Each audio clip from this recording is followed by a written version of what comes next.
Bismillah Rahman Rahim. Assalamu alaikum. Design Assistant Step-by-Step Civil Design.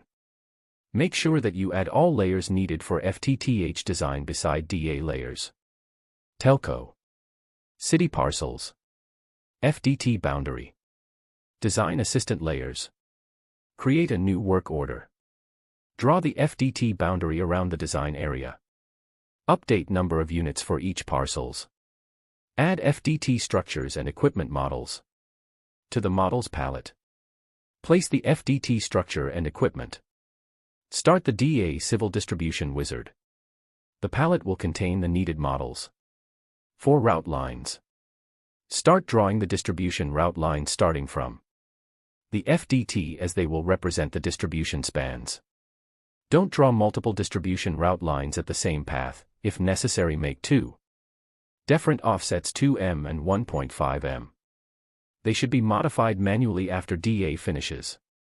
Start drawing the access route lines from the distribution end to the farthest parcel. Finish the access route lines for all parcels. Select FDT boundary and click on Create Demand Points command. This will create TB structures. Check and make sure that all structures in the right place. Click on Next. Select Starting Equipment. Set the select port range and set the options as in the snapshot below.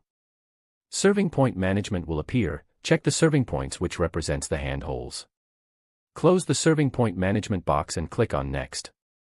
Wizard will start creating the spans and structures. Wait until it finish. Structures and spans will be created. Save edits. Click on Stop Edits. Select No when any asks if you want to save edits.